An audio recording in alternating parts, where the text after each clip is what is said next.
कह रहे कि अभी इसीलिए हम कहते हैं संकल्प क्यों करते हो? पता नहीं शाम तक जीवित रहें कि ना रहें, हमें भरोसा नहीं, तो हम संकल्प क्यों करें? भाई मैं ये करूंगा, ये संकल्प तो वो करे जिसको कल का भरोसा हो। अपने लोग तो ऐसे मृत्यु लोक में है कि अगले सेकंड का भरोसा नहीं। तो ऐसी प्रार्थना करनी चाहिए कि हे प्रभु, यदि आपने मुझे जीवन दिया, सामर्थ्य दिया, समय दिया, तो ऐसी हमारी भावना बन रही कि हम 108 परिक्रमा कर लेंगे।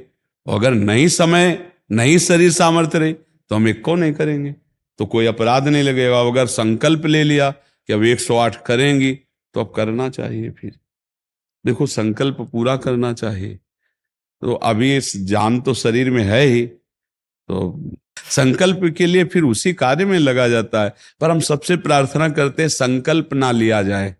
कभी कोई अगर नियम लेने की बात हो तो ये जरूर छूट दे दे कि हे प्रभु, यदि हमारा स्वास्थ्य ठीक रहा, हमारा जीवन रहा, तो हम आपके ऐसा कर लेंगे। और अगर नहीं रहा तो आपने कोई संकल्प किया नहीं, तो पाप नहीं लगेगा। ऐसे थोड़ा अपराध बनने की होती है कि 108 की। महाराज जी वो तब होता है जैसे कोई डील करते हैं ना, गोवर्धन महाराज मेरे पुत्र का नौकरी लग जाए, मैं 100 परिक्रमा करूंगी, तब जाके थोड़ा सा ऐसा ज्यादातर होता होगा। हाँ ऐसे पर भक्ति मिले ऐसा हाँ, तो कम ही होता है। हाँ तो करना चाहिए, फिर हमें लगता है करना चाहिए। पर अगर समय के पधार गया तो फिर कैसे कर पाएगा? मृत्यु लोक है और मरण धर्मा शरीर है, तो मुझे तो भरोसा 1 मिनट का नहीं है अपने शरीर का कि 1 मिनट ही अगला जिएगा कि नहीं जिएगा। इसीलिए संकल्प विकल्प करने का अधिकार ही नहीं है। पता नहीं शाम तक जिएंगे क्यों भाई, पक्का है किसी को? अब पता नहीं शाम तक जिएंगे कि नहीं, तो हम क्या संकल्प करें? हमें तो यही कि प्रभु जैसे चलावे वैसे चल रहे। परिक्रमा करवा दिया, परिक्रमा करने बैठे बैठे राधा राधा जप रहे, मांग के खा लिया, भगवान के भरोसे बाबा जी। ऐसे गृहस्थी में अपने धर्म कर्म किए, जब समय मिला तो परिक्रमा कर गए। अच्छा, प्रार्थना करना स्वामी से कोई गलत बात नहीं कि हमारे बच्चे की नौकरी लग जाए, हमारा काम बन जाए, जरूर करो। भगवान से नहीं करोगे तो किससे करोगे? करना चाहिए। पर ये करके कि हमारी कामना पूर्ण कर दो, हम इतना करेंगे, फिर बंधन हो जाएगा। हम इतना क्यों करें, तुम्हारी परिक्रमा करेंगे हमारा काम पूर्ण? स्वार्थी हो क्या?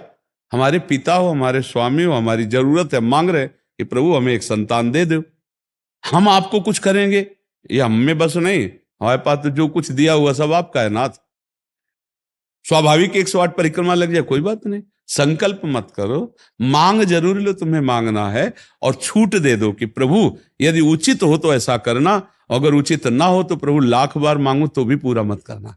ये भक्तों की मांगे होती हैं, ये सत्संगियों की मांगे होती है कि नाथ मेरी आवश्यकता तो है, पर अगर आपको उचित लगे तो आप दे देना, और अगर उचित ना लगे तो मेरे मांगने पर भी आप ना देना। ये जब ये बात बनी रहती है कि जितना नाम जप होना चाहिए उतना नहीं होता, उतना, ये बात तो हमारे में भी है। इतनी पीड़ा तो हमको भी बनी रहती है कि जितना होना चाहिए उतना नहीं होता। इतनी पीड़ा हम अपने गुरुदेव भगवान में भी देखी। एक दिन उन्होंने कहा क्या बताएं, जीवन निकल गया, छक के नाम जपने को नहीं हुआ, रात दिन मंत्र में नाम में लगे गए, रात दिन 10 वर्ष समीप रह के सेवा में रहे। तो देख, बोले क्या बताऊं, पूरी जिंदगी निकल गई, छक के नाम जपले को नहीं मिला। तो भगवत भजन करने वाले में भजन की इतनी भूख बढ़ जाती है कि रात दिन भजन करने पर भी उसको ऐसा अनुभव होता है कि जैसा होना चाहिए वैसा। यही अखंड भजन बनाता है, यही अखंड। पर इस अखंड भजन होते हुए भी रोना आएगा कि प्रभु मुझे भजन करने की रुचि दे दो। यही भजन, असली भजन का ही फल है। भजन करते हुए भजन की इतनी भूख होना कि भगवान से भजन ही मांगना कि प्रभु मुझे भजन करते। अभी वो भजन नहीं होता जैसा प्रेम से होना चाहिए। हर एक महात्मा को, हर एक भजनानंदी को अनुभव होगा। और ये अगर हुआ तो भजन अखंड होने लगेगा। क्योंकि हम जिसकी पीड़ा महसूस करते हैं उसको हम भूलना कैसे बर्दाश्त कर पाएंगे?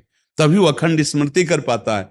और जो संतुष्ट हो जाता है भजन में, वो भजनानंदी नहीं होता। जो भजन में असंतुष्ट और भोगों में संतुष्ट रहता है वही भजनानंदी कहा जाता है। अपनी बात कहते हैं, मुझे तो गुरुदेव ने संभाला, नहीं तो साधन भजन हो रहा था, पर वो अहंकार जनित था। जब गुरुदेव ने कृपा करी तो हमारे अहंकार को चकनाचूर हुआ। तब ये बात समझ में आई कि गुरु कृपा से मोक्ष मूलम गुरु कृपा।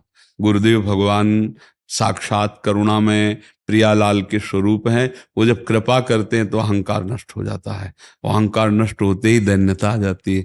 और प्रियालाल को दैन्यता बहुत प्रिय है, और वो दैन्यता कृपा से ही आएगी, और गुरु के चरणों में आसक्त रहो। देखो, हम आपको गुरु महिमा की एक बात बता दें। जब हम कोरा कागज होकर गुरुदेव के चरणों में समर्पित होते हैं, तभी हमारी हृदय में लिखा पढ़ी सही होती है। हम लोग क्या होते हैं, पूरा कागज रंगे हुए पहुंचते हैं और अपनी बुद्धि लड़ाते हैं गुरुजनों पर, इसीलिए हमारा काम बन नहीं पाता। यदि हम बच्चा बन के गुरु के चरणों में जाएं, जैसा बोले वो और वैसा करने लगे, तो गुरु को भी पता नहीं चलेगा, ऐसे शिष्य की उन्नति हो जाएगी अध्यात्म की, क्योंकि उसने उनको भगवान माना है। देखो, एक हम प्रसंग कई बार सुना चुके हैं।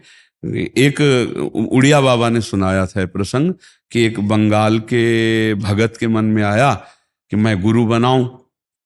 तो एक प्रसिद्ध थे काली के उपासक, उनके पास गए, और वो मदिरा पीते थे, वो जानते नहीं थे, वो मदिरा पिए हुए बैठे हुए थे। उन्होंने कहा, गुरुदेव, मैं आपको गुरु रूप से वरण करता हूं, मुझे मंत्र दे दो।